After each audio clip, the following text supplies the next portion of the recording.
गर्मी में मूंग की खेती का वैज्ञानिक तरीका। 60 दिन में बम्पर उत्पादन। क्या आप जानते हैं कि रबी की फसल की कटाई और खरीफ की बुआई के बीच जो 60 से 65 दिन का जो समय होता है वो आप लोगों के लिए गोल्डन पीरियड साबित हो सकता है। अक्सर किसान भाई जो रबी की कटाई के बाद खेत को खाली छोड़ देते हैं ये सोचकर कि गर्मी में क्या ही होगा, पर यही वो समय है जब एक समझदार किसान अपनी आय को दोगुना कर रहे होते हैं। मात्र 2 महीने की मेहनत, कम लागत और मुनाफा ऐसा कि जो मुख्य फसलों को भी टक्कर दे दे। जी हाँ, हम बात कर रहे हैं जायद में मूंग की खेती की, जिससे आपको मुनाफा तो होगा ही होगा, उसके साथ साथ जो मूंग की फसल है वो आपके खेत के अंदर नाइट्रोजन को इतना भर देगी कि आगे आने वाली फसल में 10 से 15% तक का उत्पादन जो है बढ़ा देती है। आज का वीडियो आपके खेती के तरीके और मुनाफे दोनों को बदलने वाला है। तो गर्मी में मूंग की खेती की सफलता की कहानी खेत की तैयारी से ही शुरू हो जाती है। गेहूं या सरसों की कटाई के बाद खेत में नमी कम होती है और मिट्टी आपकी सख्त हो जाती है। उस टाइम पे रोटावेटर या डिस्क हैरो चलाने की बजाय अगर हम डीप प्लोइंग मतलब गहरी जुताई अगर हम खेत की कर लें, इसका एक वैज्ञानिक कारण ये भी है कि गहरी जुताई से आपकी मिट्टी के अंदर जो हानिकारक कीड़े हैं उनके अंडे, प्यूपा ऊपरी सतह पे आ जाते हैं और जो पिछली फसल के जो अवशेष हैं वो मिट्टी के अंदर दब के खाद बन जाते हैं। जो ऊपर अंडे या फिर प्यूपा आ गए हैं वो तेज धूप के कारण जो है आपके नष्ट हो जाएंगे और पिछली फसल के अवशेष जो है आपकी खाद बन जाएंगी। उसके बाद हमें पलेवा यानी सिंचाई करनी चाहिए। जो आपकी मूंग की फसल है उसकी जड़ें बहुत गहरी नहीं जाती हैं, पर उसको फैलाव के लिए नमी की आवश्यकता होती है और साथ ही साथ जो आपका खेत जो है समतल होना चाहिए।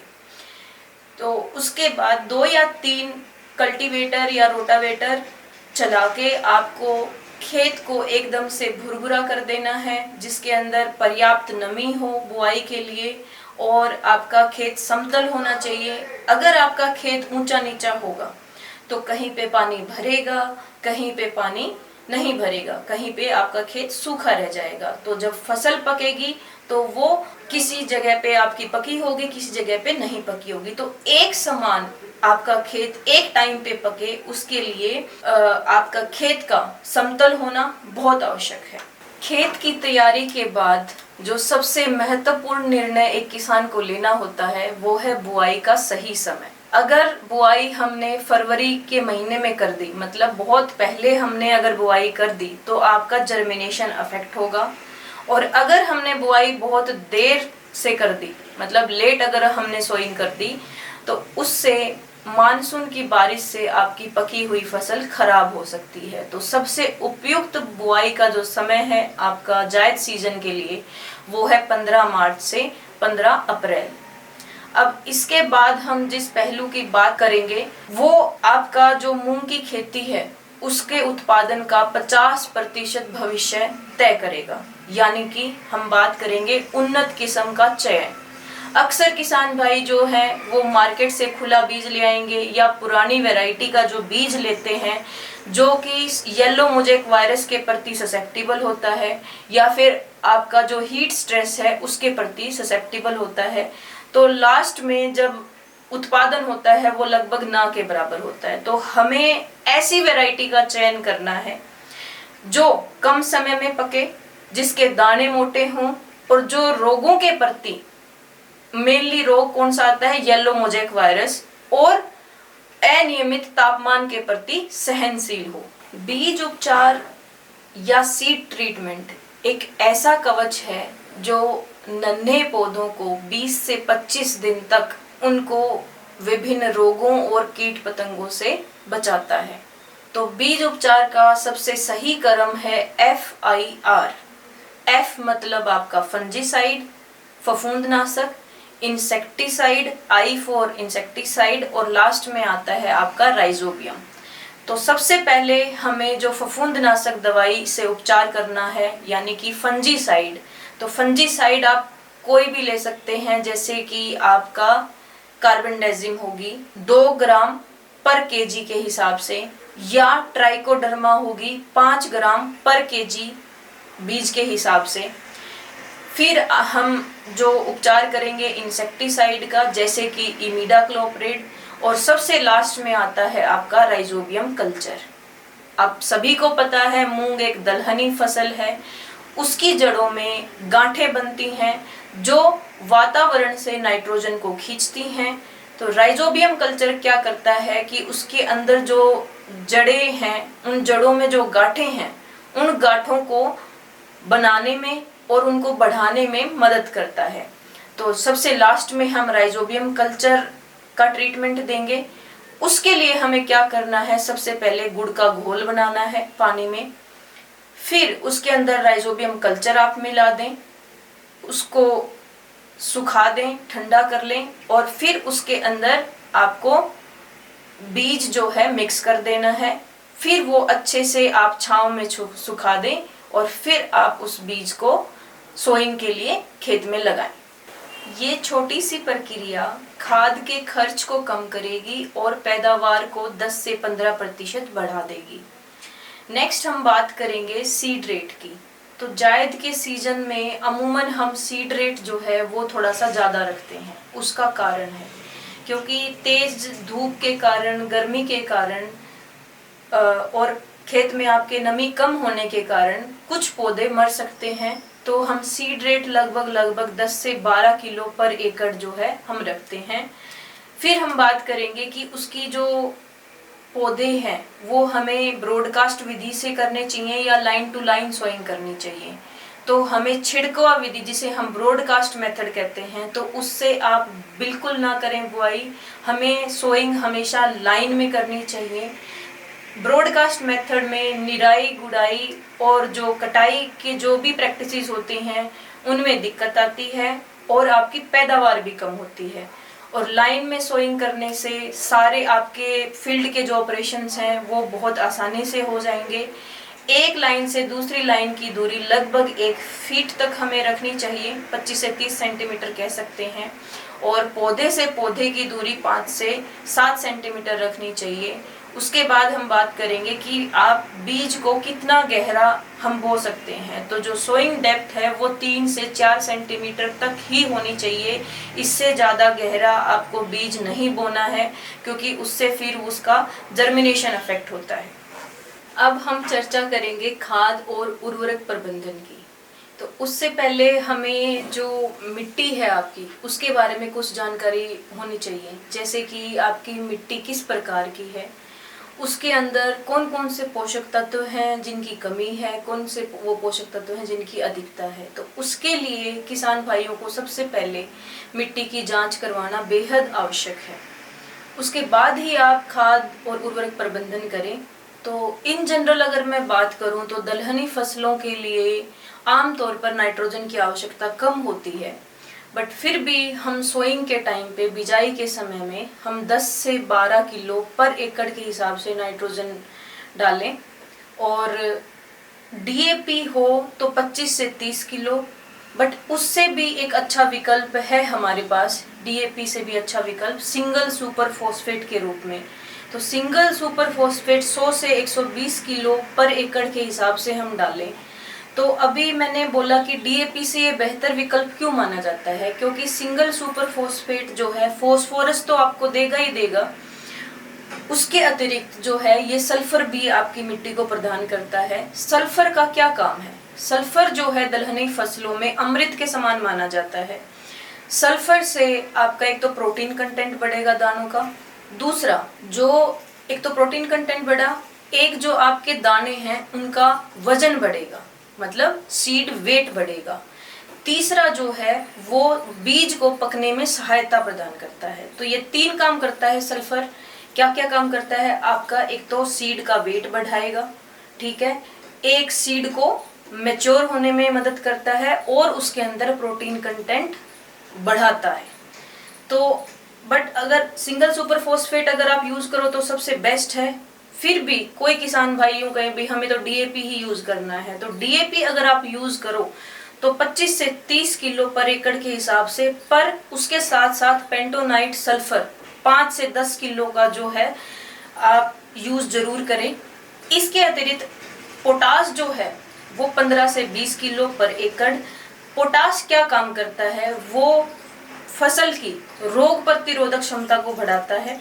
ठीक है, डिफरेंट बायोटिक और अबायोटिक स्ट्रेस, जितने भी आपके जो स्ट्रेस आते हैं, भाई आपका बायोटिक स्ट्रेस में येलो मोज़ेक वायरस हो गया, ठीक है, कोई भी एफिड जैसिड का अटैक हो गया, तो अगर पोटास की मात्रा अगर अच्छी होगी आपकी फसल में तो रोग प्रतिरोधक क्षमता उस फसल की अच्छी पाई जाएगी और आपकी पैदावार काफी अच्छी होगी। तो खाद और उर्वरक का प्रबंधन जो है नियमित मात्रा में अच्छे से अगर टाइमली किया जाए तो आपका उत्पादन काफी अच्छा होगा।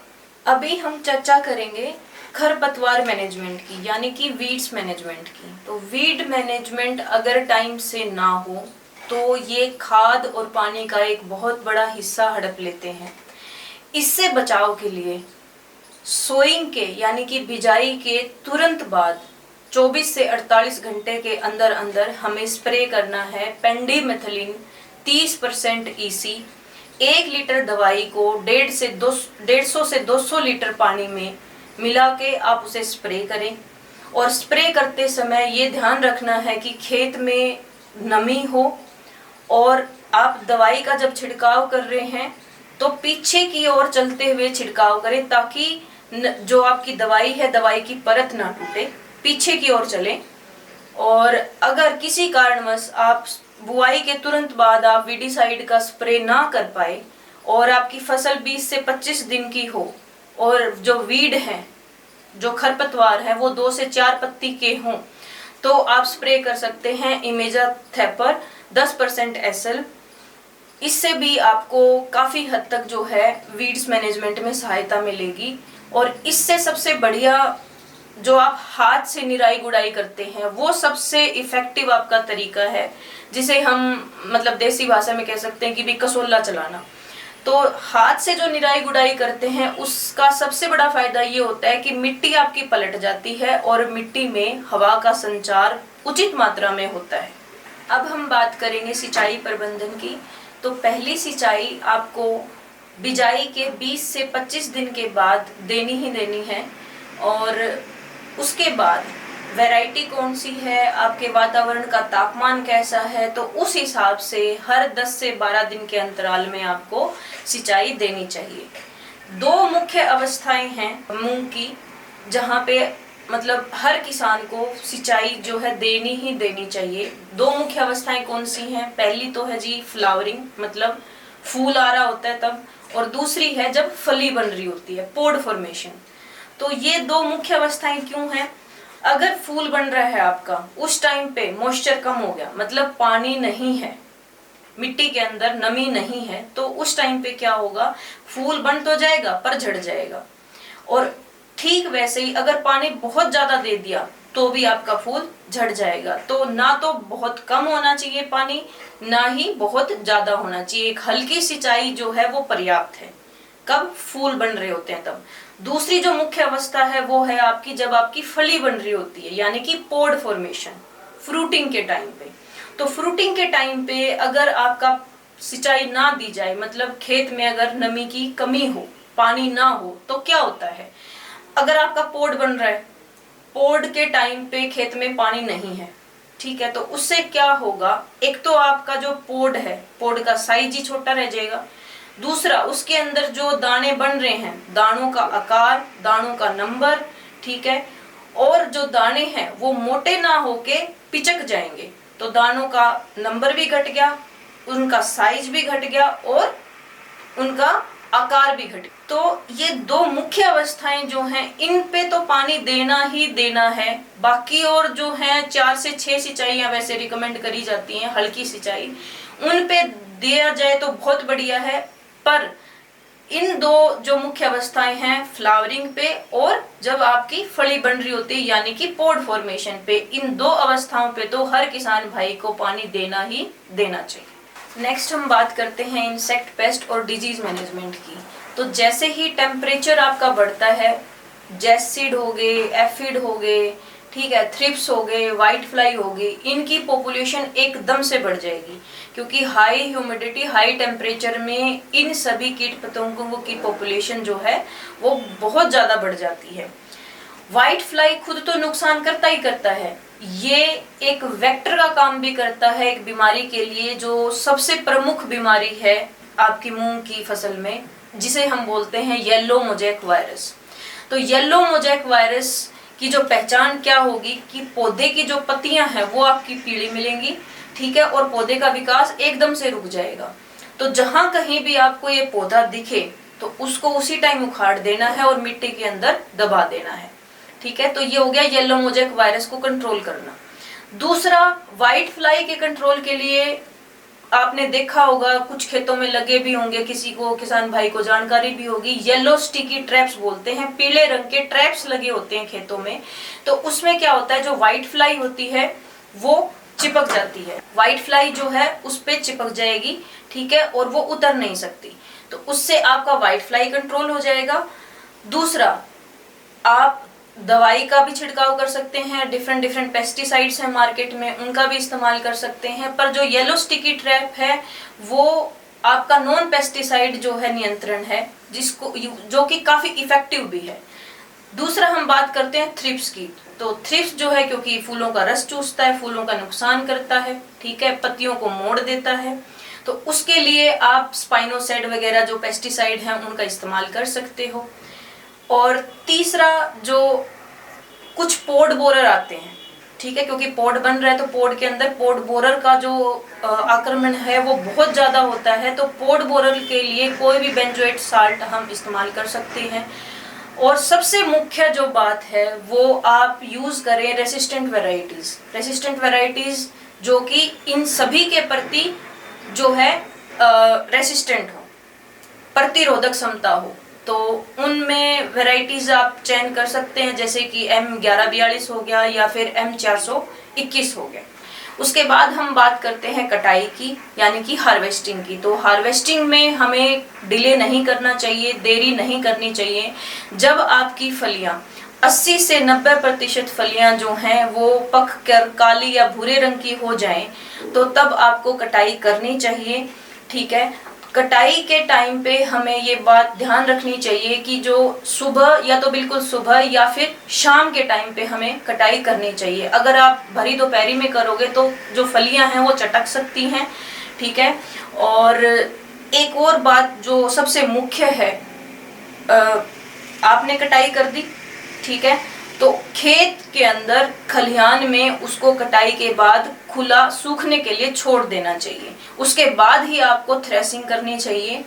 थ्रेसिंग करते समय आपको ये ध्यान रखना चाहिए कि फली के अंदर ज्यादा मॉइस्चर तो नहीं है, ठीक है, क्योंकि जब आप मूंग को स्टोर करते हो तो मूंग के अंदर जो मॉइस्चर है वो 10 से 12% से कम ही कम होना चाहिए मूंग के बीजों में, ठीक है। अगर मॉइस्चर कंटेंट ज्यादा होगा तो उसके क्या नुकसान हो सकते हैं, आपकी जो बीज हैं वो काले पड़ सकते हैं।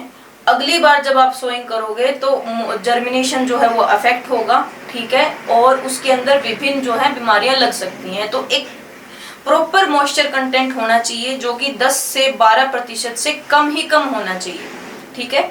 और हम बात करें उत्पादन की, तो मोटा मोटी तौर पे 1 एकड़ में 5 से 7 क्विंटल आप उत्पादन ले सकते हैं।